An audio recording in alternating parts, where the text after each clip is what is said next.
네, 반갑습니다. 네, 오랜만에 뵙게 되는 분들도 있는 것 같고요. 네, 어, 제 지난주 화요일에 야구장에를 갔어요. 저희 아들이랑 아내랑 또 저기 방에 있는 꼬맹이 중에 한 명을 이렇게 데리고 저기 재윤이가 가기 싫다 그래가지고 그래서 갔거든요. 간 이유는 제 아들 녀석이 야구를 너무 좋아해요. 그 야구 선수가 꿈이에요. 근데 이제 저번에 너 소원이 뭐니라고 물어봤더니 야구장 가는 게 소원이라 그래가지고 야구장 데려가려고 했는데 이제 코로나 상황이라서 갈 수가 없었는데 지금 이제 다 들어갈 수 있거든요. 먹는 것도 가능하고. 그래서 이번에 갔어요. 경기는 기아와 두산의 경기였습니다. 아들이 기아 팬이라서 그 기아 쪽에 가까운 쪽 응원석에 앉았거든요. 야구를 보는데 처음에 완전 박살이 나는 거예요, 기아가. 그래서 아씨 돈 내고 왔는데 우리 아들 녀석 데리고 왔는데 지면 안 되는데 했는데 짜릿하게 마지막에 대역전승으로 막 홈런 막 날리고 해가지고 이겼어요. 제 뒤에서 기도하고 있었거든요. 장난이고 하나님 그런 거 안 들어주세요. 혹시나 해서 테스트하지 마세요. 그런 거 안 들어주십니다. 자, 아무튼 그런데 중요한 건 뭐냐면 정작 저는 애를 데리고 갔는데 저는 야구를 안 좋아해요. 야구라는 스포츠를 사실 좀 그래 나는 좀 그래 이게 레포츠야 스포츠야 막 이런 생각도 좀 있고 그러니까 이제 저는 게임을 보기는 보는데 게임을 보는 것보다 뭘 더 많이 봤냐면 거기 모여 있는 관중들 보고 있었어요. 이렇게 사람 구경하고 있었어요. 저 사람들은 여기 왜 왔을까? 저 사람들은 여기서 뭘 얻어가는 걸까? 뭐가 재밌다고 여기 있는 거지? 뭐지? 왜 이렇게 막 집약이 되지 사람들 에너지가? 그래서 구경하고 있었어요. 구경하다 하니까 그런 구경하는 나를 보고 아내는 또 저를 구경하면서 이 인간 참 이상한 인간이다 하면서 이제 보고 웃더라고요. 근데 이제 제가 이렇게 보다 보니까 결국은 이제 선수들도 이제 보게 되는 거잖아요. 근데 어느 순간 그게 보이더라. 한 4회, 5회 이제 막 한 번 돌고 두 번 돌고 뭐 세 번 돌고 이러다 보니까 뭐가 보이더라. 뭐가 보이냐면 그 선수들의 루틴이라는 게 보이더라고요. 각자 복장도 살짝 달라요. 같은 팀이지만. 그리고 각자의 루틴이 있는데 뭐냐면 해당 선수는 자기만의 루틴을 갖고 있는 거죠. 그러니까 다 달라요.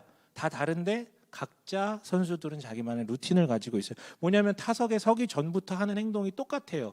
1회 나왔을 때, 3회 나왔을 때, 5회 나왔을 때 뭐 방망이 뽑는 장면이라든가 뭐 타석에 서면서 뭐 발을 몇 번 이렇게 친다라든가 방망이를 몇 번 휘두른다든가 똑같아요. 거의 여지없이 하던 대로 똑같이 해요. 이게 이제 선수들의 루틴이거든요. 그러니까 지금까지 무수한 경기들을 치르면서 얼마나 그 집중력이 필요해 그 순간에 투수든 타자든 던지든 치든. 그런데 자기들이 무수한 경기를 치르면서 그런 루틴이 자신의 몸과 마음을 그 순간 가장 최적화된다라는 것에 대한 동의와 이해와 믿음이 있기 때문에 세상이 시끄러워도 관중들이 막 이렇게 소리를 지르고 막 2사 만루의 상황이고 얼마나 긴장돼요. 뭐 팀이 지고 있고 뭐 이기고 있고 상관없어.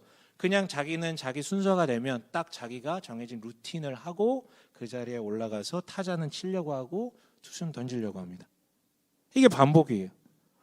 모든 사람들 가운데 루틴이 가장 강한 사람들을 가리켜서 운동선수라 그러거든요. 근데 운동선수들만 루틴이 있는 건 아니죠. 뭐 최근에 읽은 책들 가운데 다 얘기를 하더라고요. 휴식에 관련된 책을 좀 많이 봤는데 최근에 사회 저명한 인사들이 있잖아요. 소위 말해 성공했다고 말하는 사람들, 혹은 뭐 예술적이라든가 뭐 창의적 결과물을 내놓는 이런 학자들, 이런 사람 뭐 세상의 어떤 큰 기업의 탑 리더들, 소위 성공하겠다고 말하는 이들의 공통점이 있어요. 뭐냐면 그 과중한 업무를 치르는 가운데 뭔가 결정과 창의성을 요구하는 가운데도 항상 뭐냐면 자기만의 그 루틴을 갖고 있더라고요. 뭐냐면 대부분의 사람들은 이런 루틴을 가지고 있어요. 산책을 해요. 늘 매일 아니면 명상을 하더라고요. 그 시간을 통해 뭐냐면 번잡스러움을 지워내고 바빠요. 근데 그 시간을 통해 번잡스러움을 지워내고 더불어 자기가 막 머릿속이 복잡할 거 아닙니까? 의사결정을 하고 막 창의성을 요구하다 보니까. 그런데 그 잠깐의 그 시간들을 통해 자기 머릿속에 있던 그 뒤죽박죽된 정보들이 그냥 뭔가 딱 소위 말해 왁구가 맞춰지는 이런 어떤 신비한 기적적 경험들을 한두 번 하다 보니까 이거는 내가 반드시 해야 되는 것이구나라고 생각을 해서 그 바쁜 와중에도 늘 잠깐이라도 산책을 하고 명상이라도 한단 말이에요.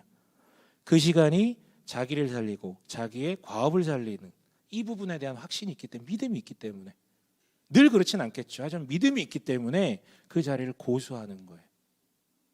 일주일에 단 하루라도 그런 경험을 하게 된다면, 한 달에 단 하루라도 그런 경험을 하게 된다면 그 사람은 그거 못 버려요. 그게 너무 중요하기 때문에. 여러분, 혹시 여러분도 자신만 루틴이 있으신가요? 나를 지키는, 나를 살리는, 나를 더 사람답게 하는, 나를 이 세상에 휘말리지 않고 정말 살아있는 사람답게 만드는 그런 루틴이요. 뭐가 있으신가요? 그렇게 우선순위를 재조정하고 꼬였던 것들이 정립되는 그런 어떤 루틴들이요. 잘 떠올려 보셨으면 좋겠어요. 여러분, 본문으로 들어볼게요. 지금까지 예수께서 이렇게 기도하라라고 하시면서 말씀해 주신 그 기도문, 우리는 흔히 주기도문이라고 부르죠. 이 주기도문을 토대로 기도에 대해서 나눴어요. 정리하면 주기도문은 총 6개의 기도 제목으로 나뉘어져 있습니다. 전반부 3개는 하나님 나라를 구하는 기도, 이게 먼저 나와요. 그 뒤에 3개는 우리 자신을 위한 기도, 이렇게 이제 나옵니다. 그리고 우리는 지난주까지 해서 이 6개의 기도 제목을 다 나눴습니다. 끝났어요. 그런데 여러분, 주기도문 보통 모태신앙분들 다 외우시잖아요. 그렇죠? 여기 뭐 모태신앙이 아니거나 잘 모르시는 분들이라도 오늘 성경을 보면 그 부분만 괄호로 기록이 되어 있거든요. 그러니까 뭔가 지금 아직 남은 거 찝찝한 거예요. 오늘 이 부분을 좀 나누려고 하거든요. 그런데 미리 말씀드리는데요, 이 괄호 부분은요 명확하게 얘기할 수 있어요. 예수님이 하신 말씀이 아니에요. 예수님이 하신 말씀 아닙니다. 그래서 괄호로 들어가 있는 건데, 그렇다면 이게 왜 여기 들어가 있는가에 대해서 좀 얘기를 해봐야 되겠죠. 이 괄호 부분은요 흔히 이렇게 부릅니다. 영광을 돌리는 말 혹은 영광을 돌리는 찬양이라고 해서 송영이라는 말을 써요. 송영, 기억하세요? 송영. 뭐 오늘만 기억하면 돼요. 내일부터 기억 안 나도 돼요. 송영. 그리고 이 송영은 보통 기도문을 중심으로 해서 맨 앞에 그리고 맨 뒤에 나와요. 항상 맨 앞과 맨 뒤, 이 감싸는 구조로 나오는 거죠. 주기도문도 마찬가지입니다. 6개의 기도 제목이 있다 그랬잖아요. 맨 앞에 송영이 이미 나왔어요. 어떻게 나왔습니까? 하늘에 계신 우리 아버지라고 등장하는데요. 아니, 그냥 하나님 하고 시작하면 되는 거잖아요. 그런데 그 앞에 붙은 말들 있잖아요. 하늘에 계신 우리 아버지 라고 부르며 그 뜻은 이미 이전에도 밝혔듯이 영광의 언어로 뭔가 수식하고 있다라고 이해하시면 돼요. 뒤에서 잠깐 얘기를 더 할게요. 자, 이게 처음에 나온 송영이에요. 주기도문의 앞에 나오는. 근데 송영은 어디에도 나온다고요? 맨 마지막에도, 마무리로도 나온다라고 분명히 말씀드렸어요. 그래서 오늘 읽은 본문인 나라와 권세와 영광이 아버지께 영원히 있사옵나이다, 이게 바로 마무리 송영이거든요. 이거 여러분 우리도 합니다. 우리 아까 첫 송영도 우리도 이미 하고 있어요. 여러분 맨 처음에 기도하실 때 어떻게 하십니까? 기도하시는 분들 기도한 지 너무 오래돼서 기억이 안 나시죠? 그럼 옛날 생각을 한번 떠올려 보세요. 처음 시작할 때 어떻게 기도하십니까? 하나님 하십니까? 아니면 보통 사람들이 뭐 사랑이 많으신 하나님, 살아계신 하나님, 우리의 주인 되신 하나님, 이런 식으로 수식어를 붙이잖아요. 이게 송영이에요. 여러분들 우리 다 하고 있어요 이미. 마지막 송영도 마찬가지입니다. 여러분 그냥 아멘 하고 끝납니까? 그냥 예수 이름으로 기도합니다 아멘, 뭐 이렇게 끝나시는 분들도 있지만 그 예수님 이름 앞에 뭐 많이 붙이잖아요. 우리 구주 예수, 뭐 우리를 구원하신, 십자가 지신, 뭐 부활하신, 뭐 이런 거 붙이잖아요. 이것도 성령이에요. 그러니까 여러분 우리는 의식했든 의식하지 않든 이미 다 기도할 때 자연스럽게 송영을 하고 있어요. 특히 모태신앙으로 잘하신 분들. 그런데 여러분 이런 송영이 언제부터 기도에 붙여지기 시작을 했을까요? 말씀드리자면 이 송영은요, 유대교라는 게 탄생할 때부터, 유대 신앙이라는 게 시작될 때부터 있었던 형식이에요.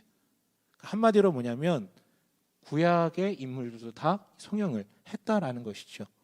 그래서요 여러분, 이 논리대로라면 예수님 당시에도 마무리 송영이 있었을까요? 없었을까요? 당연히 있었어요. 당연히. 그냥 당연한 거예요. 이상하지 않아요. 그냥 우리가 마치 끝날 때 예수 이름으로 기도합니다 아멘, 이거랑 똑같아. 당연한 거예요. 그런데 물론 당시에는 오늘날 우리처럼 자기가 하고 싶은 말대로 막 하지는 않았고, 당시에 그 유명한 선생님들 있잖아요. 유명한 랍비들.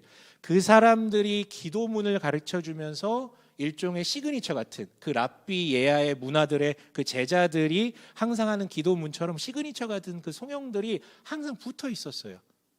마치 이런 거죠. 예를 들어 우리 이음숙 교회잖아요. 저를 통해서 양육받고 여기서 신앙생활 하고 계신 거잖아요. 그렇죠? 뭐 어디 다른 데서 좀 하고 계신가요? 혹시 저 미리 얘기해 주세요. 상처받지 않게. 예. 아니죠? 여기서 하고 계시죠? 예, 얼굴은 잘 못 봐도 여기서 하고 계시죠? 하고 계세요? 그래서 제가 그러면 우리는 이렇게 기도합시다라고 제안을 하는 거죠. 아니 이렇게 가르쳐 주는 거죠. 뭐 이런 거죠. 뭐 이음숙교회 교인은 기도할 때 마지막에 뭐 온전한 쉼을 주시는 예수님 이름으로 기도합니다. 아멘. 이렇게 기도합시다라고 생각 없이 말한 거긴 한데 괜찮아요. 이것도 온전한 쉼을 주시는. 예. 그러니까 이런 송영 문구들이 좀 정해져 있었어요. 그 유명한 랍비들의 그 문구를 빌려서 사람들이 기도를 했고요. 제자들은 당연하고. 그러니까 이런 토대 아래서 예수님의 제자들도 예수님께 요청한 거, 우리도 기도문 좀 가르쳐 달라 저 사람들처럼 그렇게 요청해가지고 지금 주기도문을 알려주신 거거든요. 그래서 당연히 내용은 조금 다르긴 해요. 예수님의 아이덴티티가 들어간 기도문을 가르쳐 주신 거기 때문에 내용은 조금 다르지만 형식은 똑같아요. 당시의 랍비들과 다 똑같은데 하나가 너무 다르네. 뭐가 달라요? 방금 우리가 나눴던 이 내용 있잖아요. 마지막 송영이 빠져 있어요. 예수님이 안 가르쳐 주셨어요. 당연히 들어가야 되는 건데 안 가르쳐 주셨어요. 뭔가 의미심장하지 않나요? 전 이거 되게 궁금해가지고 뭐 주석지, 뭐 설교지 다 찾아봤는데 이 내용에 대해서 얘기하신 분들은 없더라고요. 저는 근데 중요하다고 생각을 해요. 이 얘기는 좀 뒤에서 얘기할게요. 아무튼 이 마지막 송영이 없잖아. 근데 사람들은 당연히 기도 마무리할 때는 송영을 붙이는 게 자연스러워. 그러니까 어떻게 돼요? 그냥 개인적으로 아니면 뭐 옆에 그 랍비들 거 빌려가지고 그렇게 했겠죠. 그런데 처음엔 괜찮았어. 왜? 다 유대인들일 땐 괜찮았어. 다 여호와 신앙을 원래부터 갖고 있고 그 민족일 땐 괜찮았어. 근데 나중에 어떻게 돼요? 교회가 복음이 이방으로 전해지게 되죠. 그리고 조금 시간이 지나니까 이방 그리스도인의 숫자가 유대계 그리스도인의 숫자를 압도하기 시작을 합니다. 그래서 여러 가지 조금 문제들이 생기는데 그 문제 일어난 건 문제가 아니에요. 문제를 어떻게 해결하느냐가 문제지. 어떻게 해결하기로 하냐면 어떤 문제들이 발생했냐면 성경에 그러다 보니까 사람들이 본인이 하던 방식을 이방 종교에서도 기도가 있잖아요. 거기서 기도하던 방식을 좀 그대로 끌고 오는 거예요. 좀 극단적이에요. 극단적인 예지만 이런 식인 거죠. 예를 들어 우리나라에 이런 주기도가 왔어. 나 기도해. 성령이 없어. 그래서 내가 성령을 하고 싶어. 그래서 이렇게 기도하는 거지. 어떻게 해요? 다만 악에서 구하소서 나무아비 탑을 관세음보살 아멘 이렇게 끝나는 거지. 극단적인 예를 들자면 그건 아니잖아요. 이건 좀 아니잖아요. 그래서 초대교회 대표들이 모여서 고심의 고심을 거쳐 공통의 송영 문구를 정해서 나온 것이 바로 이 괄호 속의 내용이에요.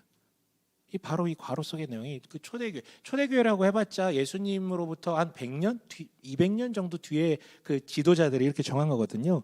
그렇다면 여러분 여기 들어가는 건데 쉽게 정했겠습니까? 되게 고심하고 고심했을 거 아니에요. 물론 고심했지만 의미 자체는 되게 단순해요. 먼저는 어떤 의미가 있냐면 이런 거예요. 성령은 제일 처음과 마지막에 나온다 그랬잖아요. 예수께서 이미 첫 성령을 가르쳐 주셨어요. 하늘에 계신 우리 아버지라고요. 세 가지 의미를 담죠. 하늘에 계신 뭐요? 즉 우리와 전혀 차원이 다른 초월적 존재이자 이 우주 모든 만물의 주인이 바로 당신입니다. 하늘에 계시다라는 뜻이 그거예요. 그런데 이분이 누구다? 그냥 나와 관계없는 분이 아니라 나의 아버지다. 근데 나의 아버지만이 아니라 뭐 세 번째로 우리 아버지다. 나와 동일한 형제자매들이 있다. 나 고아 아니다. 나는 외톨이 아니다. 이 고백이에요. 이게 하늘에 계신 우리 아버지거든요. 이게 첫 송영이에요. 그런데 여러분 오늘의 마지막 송영 즉 나라와 권세와 영광의 아버지께 영원히 있사옵나이다는 간단히 말해서요. 표현만 다를 뿐 그 첫 송영 하늘에 계신 우리 아버지의 의미를 그대로 지금 재반복하고 있는 거예요. 모든 게 다 주님 것입니다라는 고백을 말을 바꿔서 나라와 권세와 영광이 영원히 아버지의 것입니다라고 고백하고 있는 것이죠. 물론 여러분 이런 단순한 의미만 품고 있지는 않은 것 같아요. 이 문구를 정리할 당시에 그 초대교회의 상황과 연계가 됩니다. 여러분, 초대 교인 시절을 살아가던 교인들에게는요, 사람들에게는요, 그 당시 대부분의 사람들이 믿던 믿음이라는 게 있었어요. 믿음이요. 무슨 믿음이냐면 여기서 지금 얘기하는 나라와 권세와 영광이 누군가에게 있다. 누군가에게 있었을까요? 사람들이 믿던 부분은 뭐였을까요? 나라와 권세와 영광이 누구에게 있다? 로마 제국에 있고 그 로마 제국의 통치자인 로마 황제에게 있다라는 믿음이 팽배했어요. 특히나 이런 문구가 고정될 당시의 로마 제국은 로마 제국의 그 천 몇백 년 역사상 가장 강대했던 시절이에요. 소위 말해 오현제 시절이라 그래서 5명의 현명한 황제, 최고의 평안함을 누리던 그런 구간이었어요. 그러니까 당시 사람들에게 복된 삶이라는 것은 바로 이 나라와 권세와 영광을 지닌 이 로마 제국의 질서에 충실하게 살아갈 때 사람은 복되다, 사람은 평안할 수 있다라는 믿음이 완전히 가운데 가득 차 있었다고요. 그래서 왜냐하면 세상에 로마 제국을 건드릴 존재들이 없었거든요. 이게 엄연한 현실이에요. 게다가 이 로마 제국은요, 그 드넓은 땅 그리고 이 다양한 민족을 효율적이고 잘 갈무리해서 통치하기 위해서 나중에 수를 쓰게 되는데요. 그게 뭐냐면 이 사람들의 정신을 하나로 묶기 위한 가장 좋은 통치 수단이 바로 종교거든요. 그래서 어떻게 시작하게 되냐면 모든 종교를 관용하지만 황제 숭배 사상을 강조하기 시작을 합니다. 의도적으로 로마 황제를 신격화하여서 동상들을 세우기 시작하고 로마 제국과 황제를 숭배한 그 의식들을 곳곳에서 정기적으로 하게끔 만들기 시작했어요. 우리 마치 일제도 우리나라 강점을 할 때 어떻게 했습니까? 천황에게 숭배하게 만들고 그들의 신에게 절하게 만든, 이게 다 정신을 하나로 묶게 하기 위한 통치 전략이거든요. 물론 여러분, 로마는 다시 얘기하자면 여타 종교들의 관용적이었어요. 단 황제 숭배를 근간으로 할 때만 관용적이었어요. 만약에 로마 제국과 그 황제 숭배를 받아들이지 않는 종교라면, 그런 신앙이라면 그것은 사회를 어지럽히는 아주 문란한 것이다라고 생각을 해서 불이익을 주거나 아니면 박해했죠. 반대로 로마 제국이라는 나라, 모든 권세와 영광이 로마 황제에게 있음을 더 철저하게 사는 자들에게는 더 많은 유익을 갖다 줬다고요. 이게 그 사람들이 살던 당시의 현실이었어요. 그런 사람들이 복 있게 살았다고요. 네. 여러분, 이런 맥락 속에서 오늘 이 마지막 송영이 정립된 거예요. 그 당시를 살아가던 사람들에 의해서요. 왜일까요? 여러분, 하나님의 은혜 아래 하나님을 믿게 되었고 거기서 의미를 찾고 기쁨을 누렸었어요. 하지만 시간이 지날수록 내 앞에 있는 현실은 너무 강고한 거야. 로마 황제에게 충성할수록 복되고 로마 황제를 위해서 살수록, 그게 대의에 어긋나더라도 불이더라도 황제에게 충성하고 황제에게 유익이 되는 식으로 살수록 사람들이 잘 나가고 성공하고 평안하게 사는 것. 물론 여러분, 그렇다고 그리스도인이 로마 제국을 부정하고 로마 황제의 통치권을 부정하는 이들은 아니었어요. 성경 그렇게 얘기하지 않습니다. 세상에 세워진 권위에 대해서 물론 이 부분도 나중에 또 따로 얘기할 때가 있겠지만 우선은 거부하지 않았어요. 그래서 때로는 하나님 나라를 위해서 살지만 동시에 로마 제국과 황제를 위해서 살 수 있어요. 문제 아니에요. 그런데 분명히 어느 시점에는 이게 상충될 때가 있거든. 늘 상충되진 않는데 한 번쯤은 상충될 때가 있거든. 근데 그때 하나님 나라를 선택할 때 늘 문제가 되는 거야. 늘 힘든 거야. 불이익에 다가오는 거지. 그래서 여러분, 오늘 이 주기도문은 당시 사람들이고 지금이고 늘 매일같이 드리는 기도인데요. 이 기도를 마무리하며 다시 한번 확인하는 것이죠. 뭘요? 지금 우리 눈에 보이는 저 철벽과 같은, 저 철옹성과 같은 로마 제국은, 그 로마 제국의 권세와 영광은 일시적인 것이며 제일 가는 것도 아니라는 것. 나라와 권세와 영광은 아버지께 없었던 적도 없고 언제나 영원히 아버지의 것임을 매일 아침 출근하기 전에 다짐하고 고백하고 그러고 나가는 거예요. 이게 그날도 로마 제국과 그 황제를 위해서 살아내야 되는 사람들, 이 사람들의 매일의 루틴이었어요. 그래서 이 마무리 송영이 오늘 살아갈 내가 하나님 나라의 백성으로서 삶을 지탱하는 힘이자 오늘 내가 유혹에 빠지지 않고 시험에 빠지지 않게 하는 힘을 주는 루틴이 됐다고. 자기의 정체성을 지키는, 내가 그리스도인이고 하나님으로 인하여 살아간다라는 그 사람의 정체성을 지키는 루틴이었다고요. 그거 한다고 오늘 기쁘지 않을 수 있어요. 그거 해도 시험에 빠질 수 있어요. 하지만 이게 나를 지킨다는 걸 알기 때문에 늘 그렇게 기도하고 살았다고요. 어때요? 여러분, 이 의미가 다가오시나요? 그런데 문제가 있죠. 중요한 건 이건 그 사람들 얘기고 우리는 로마 제국 아래 살지 않잖아요. 여기가 북한이라면 모를까, 우리는 개인의 자유와 인권이 철저하게 보장된 현대 시민사회를 살아가고 있어요. 그렇다 보면 여러분, 이 얘기는 우리한테 그렇게까지 의미가 없는 것 같아요? 라고 얘기할 수도 있겠죠. 아니요. 잘 보세요. 인간들은요, 나라와 권세와 영광이 어딘가에 있다라고 믿었던 것은 인류 역사 내내 항상 있었어요. 이 당시에는 로마였고 로마의 황제였죠. 하지만 중간에도 그런 대제국들은 늘 있었죠. 그렇죠? 너무 많아서 이렇게 다 꼽을 수도 없고, 불과 여러분 100여 년 전만 해도 서구에는 독일 나치들이 있었어요. 여러분, 그 나치 치하에서 그리스도인들이 그 나치 부역한 사람들도 있지만 끝까지 저항하면서 죽을 힘을 다해 저항하면서 자신을 지키려고 노력했던 사람들의 기도였어요. 우리도 마찬가지죠. 일본 제국이 있었잖아요. 그래서 많은 이들은 7%로 넘어가죠. 일본은 무너지지 않는다라는 확신이 생기니까 처음에는 막 거부하던 사람들 다 넘어갔어. 그 순간에도 기도하는 것이죠. 물론 여러분, 이 민주주의 사회에서 그런 절대 제국은 사라졌어요. 하지만 무형의 제국이 구축됐잖아요. 무슨 제국이요? 자본의 제국이요. 돈의 제국이요. 미리 말씀드리지만 이것도 마찬가지. 성경이 로마 제국을 부정한 게 아닌 것처럼 성경은 돈 자체를 부정하지 않아요. 자본주의 자체를 부정하는 게 아니라고요. 하지만 우리는 솔직히 말해서 모든 권세와 모든 영광이, 이 모든 게 돈이 있으면 다 된다라는 믿음 아래 사는 시대를 살고 있어요. 부정할 수 있나요? 여러분, 자기에게 물어보세요. 부정할 수 있나요? 만약에 부정할 수 있고 나는 돈이 무섭지 않아, 나는 돈에게 휘둘리지 않아 라고 확신하는 그 사람 제일 위험한 사람이에요. 사실 돈은 무서워해야 돼요. 로마 제국의 위험이 얼마나 거대했는지 모르는 사람들이 다 나중에 배반해요. 돈의 위험이 얼마나 큰지 몰랐던 자들이 나중에 다 무너지더라고. 전 넘어지는 사역자들 얘기 되게 많이 들려. 근데 기승전 결론이 뭔지 아세요? 돈이에요. 돈. 먹고 사니죠. 전 그거 비난하고 싶지 않아요. 다 그래 다. 돈은 부정할 수도 없고 부정해서도 안 돼요.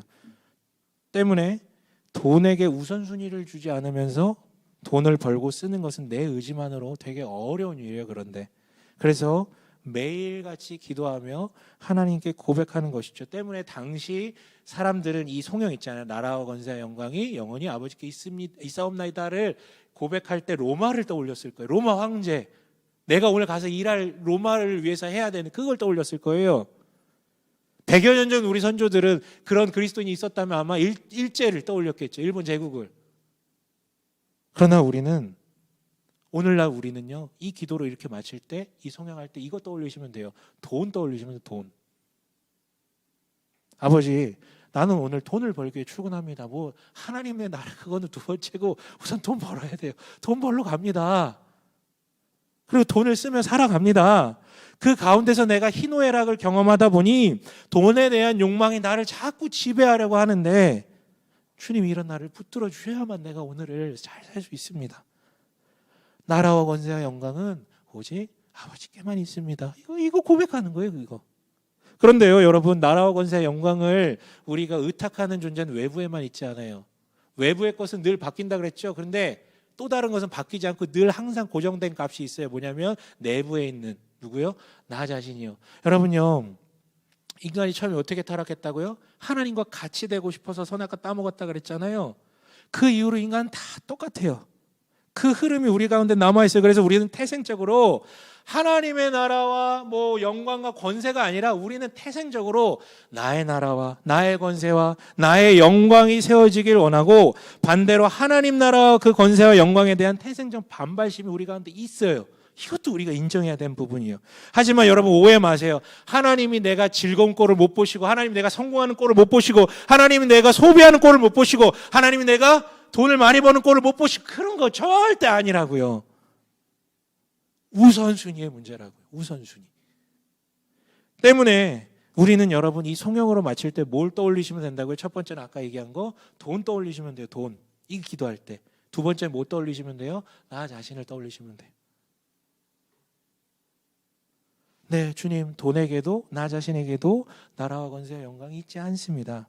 오직 아버지 하나님께만 있습니다. 영원히요. 그래서 이 성령은 기도를 마무리하며 내뱉는 신앙 고백이에요. 그리고 이 기도의 루틴이 마치 운동선수들의 루틴처럼, 운동선수들이 그렇게 루틴한다고 무조건 다치나요? 아니, 그렇게 하고 삼진 아웃 당하고 막 그래. 그럼 그거 되게 웃기지. 근데 그 다음 타석에 똑같이 한다고. 여러분, 그 바쁜 사람들이 왜 그 시간을 쪼개가지고 산책을 하고 명상을 합니까? 그거 할 때마다 뭐 영감이 떠오릅니까? 아니에요. 그런데 그런 시간들이 자기를 잡아주고 한다라는 것을 언젠가 한번 경험했기 때문에 계속 하는 거예요. 마찬가지예요. 이 기도의 루틴이, 이 고백의 루틴이 오늘의 살아가야 되는 나를 붙잡아 준다라는 것이죠. 그리고 마지막은 무슨 단어로 끝나요? 아멘. 아멘 뭡니까? 진실로, 참으로 그렇게 될 것입니다. 돼야 합니다. 되게 하실 것입니다. 이런 고백이에요. 진실로 그렇습니다. 여러분, 이렇게 제가 문구에 대해서 다 확인을 해봤거든요. 근데 우리에게는 아직 해결해야 될 질문이 하나 남아있잖아요. 제가 아까 뭐라 그랬죠?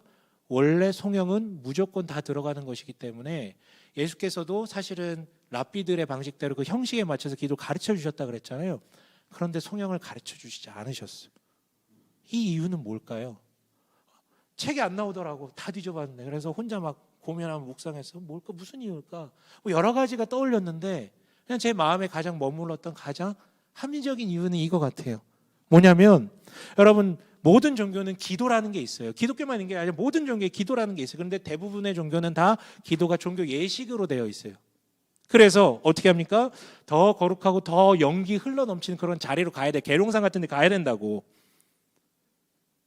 그리고 뭔가 덕지덕지 순서를 막 붙여가지고 기도의 자리가 가장 뭔가 대단해, 영험해 보이는 자리로 맞춰줘야 되고, 그리고 뭔가 이게 가운 같은 거 입은 사람들 있잖아요. 뭔가 다른 복장을 입은 사람이 나와가지고 위험 있는 목소리와 고상한 단어로 이끌죠. 이게 일반적인 종교의 기도예요. 그러나 이것은 기독교의 기도가 아니죠. 이것은 여러분, 주기도문을 시작하기에 앞서서 예수께서 너희는 이렇게 기도하지 말아라 라고 먼저 얘기하시고 주기도문 얘기하셨죠. 그렇게 기도하지 말아라에 포함되는 위선자들의 기도, 이방인들의 기도고, 방금 제가 말씀드렸던 그런 모든 종교의 기도예요. 그런데 안타깝게도 교회 안에도 이런 기도가 너무나도 많은 것 같아요. 고쳐야죠. 그래서인지요, 모든 종교가 이러한데, 아니 유대교적 기도도 다 성령이 뒤에 붙어 있는데 일부러 성령을 날려버리셨다니까요. 그래서 이제 이 마무리 성령이 없다는 의미가 저한테는 이렇게 다가오더라고요. 다른 종교들의 그 예식적인, 의식적인 그런 기도와 달리 기독교의 참된 기도라는 것은 사실 마무리라는 게 없다고요. 마침표라는 게 없다고요. 당신이 지금 기도하고 있는 이 기도하는 행동이 그 삶으로 자연스럽게 이어져서 지속될 때 그게 바로 성령이라고요. 그게 바로 영광이라고요. 그게 바로 당신이 할 수 있는 진정한 영광이라고요. 말로 때우고 끝나는 것이 아니라. 예수님 일부러 말하지 않으셨어요. 말하지 않는 것 자체가 메시지셨어요. 뭐냐면 사람들이 그렇게 마침표를 찍는 것이 당연한 것이다라고 확신하던 기도의 정의를 뒤틀어 버리시기 위해, 기도의 마무리는 여기서 아멘하고 끝나는 것이 아니라 니네가 돌아갈 그 삶의 현장, 오늘의 삶의 현장, 이번 주의 삶의 현장에서 하는 것이 기도의 연장이고 마무리라고, 이걸 전하는 것이죠. 침묵을 통해서 가르친다고 하실까요? 여러분 꼭 기억하십시오. 나라와 권세와 영광이 아버지께 있음을 주장하는 그리스도인의 기도는 두 가지 양상이 있어요. 뭐냐면 우선 기도하는 행동. 기도를 해야죠. 기도하는 행동. 동시에 뭐예요? 행동하는 기도예요. 기도한 대로 살아가는 거. 기도하는 행동이 있어야 되고요. 그것이 끊기지 않고 행동하는 기도로 이어지는, 이게 바로 나라와 권세와 영광의 아버지께 있음을 고백하는 진정한 그리스도인의 기도가 되겠죠.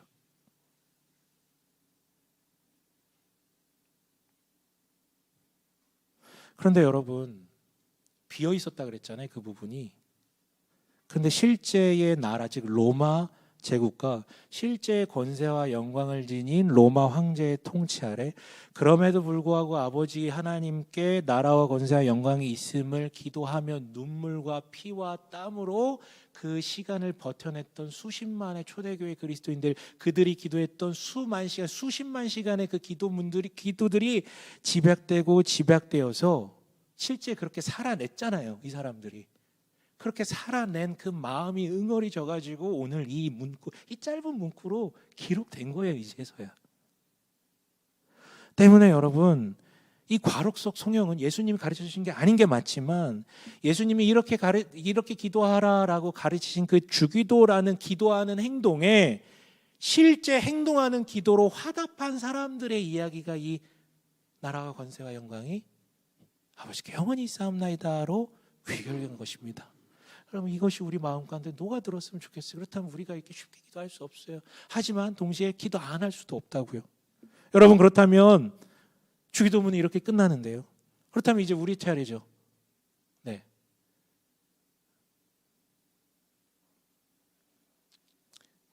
네. 그렇다면 우리 차례죠.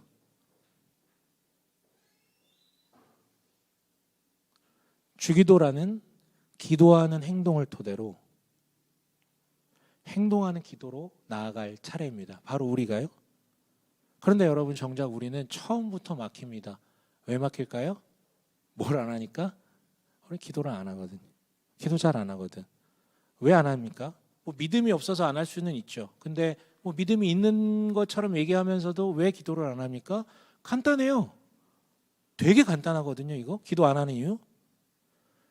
기도가 아무것도 바꾸지 못한다라는 것을, 혹은 역으로 기도하지 않아도 나한테 아무 일도 일어나지 않는다라는 것을 너무 잘 알게 됐거든. 어느 순간부터. 다시 뭐라고요? 기도해도 아무것도 바뀌지 않는다라는 거. 반대로 기도 안 해도 나한테 아무 일도 일어나지 않는다라는 거. 이걸 우리가 어느새 알게 됐어요. 신앙생활 좀 하다 보니까. 다시 얘기하지만 그렇다고 하나님의 살아계심과 주인 되심 부정하는 거, 그런 건 아니에요. 실제 기도도 해봤으면 아무 영향이 없어. 변하는 것도 없고 그렇다고 벌 받는 것도 없고. 아니요. 그렇다면 여러분, 우리는 그것은 이미 기도에 대한 잘못된 이해를 가지고 기도의 자리에 임한 것이죠. 우리의 기도는 무언가 이루어짐, 즉 거래를 위한 자리가 아니라 주구장창 뭐라고 말씀드렸습니까? 관계라고. 이미 이루어진 관계 가운데 소통하는 자리라고요. 구할 수 있어요. 구할 수 있습니다. 구하셔야 돼요. 근데 그게 아니라 뭐 하는 자리예요? 1차적으로는, 가장 근본적으로는 나의 아버지 되신 분과 소통하는 자리라고. 소통. 더불어 오늘 꼭 말씀드리고 싶은 것은 이거예요. 기도는 그런 관계적인 소통인 동시에 어쩌면 나를 지키기 위한 가장 토대가 되는 자리라고요. 여러분, 기도해도 아무것도 안 바뀐다고요? 그거 되게 웃긴 소리예요. 여러분, 역으로 생각해 봅시다. 인간은요,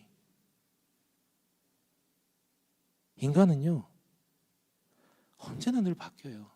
여러분이 오늘 마주하고 있는 사람, 책, 글, 보는 것, 들리는 것, 느끼는 것, 이 모든 게 우리의 오감을 통해 매일 매순간 들어오기 때문에 그거에 반응해서 조금씩이라도 뭔가 바뀌는 부분이 있어요. 왜 안 바뀌어요? 사람 가만히 있어도 바뀌어요.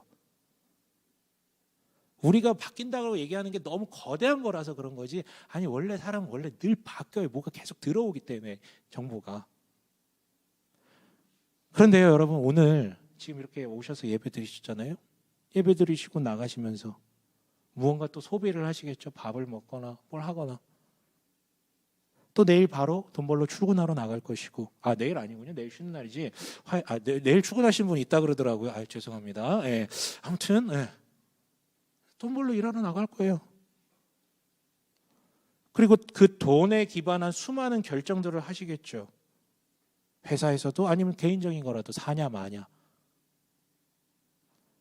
부디 여기서 사냐 마냐가 코인이 아니길 바랍니다. 아무튼 그래서 여러분, 돈에 기반한 수많은 결정들을 할 것이기 때문에 당신은 가만히 있으면 분명 오늘보다 더 그 돈에 잠식된 사람이 될 거야. 이만큼이라도. 이게 우리의 현실입니다. 그리고요, 오늘 예배 후에 또 다른 사람들과 뭔가 대화를 하거나 만남을 갖거나 연락을 하겠죠. SNS나 뭐 메시지라도. 그 관계 속에 또 다양한 감정을 느끼겠죠. 짜증나네, 싫네, 이 새끼 어떻게 해야 되는 거야? 뭐 좋은 감정도 있겠죠. 좋네. 그런데 이런 또 수많은 감정을 느끼면서 또다시 우리는 다 쓸데없어, 그냥 나만을 위해서 살래, 이쪽으로 가게 될 거예요. 바뀌어요. 매일매일 조금씩이라도. 아무것도 안 바뀌는 게 아니라 우리는 시시각각 바뀝니다. 그런데 그 방향은 전체적으로 어느 방향이에요? 하나님과 멀어지는 방향으로. 돈과 나 자신의 잠식되는 방향으로. 여러분, 기도를 통해 바뀌는 게 없다고 생각되더라도 오늘 내가 이렇게 하나님 앞에 하는 이 기도가 당신을 여전히 하나님과의 관계가 있는 존재로 남게끔 그렇게 바뀌어가는 거예요.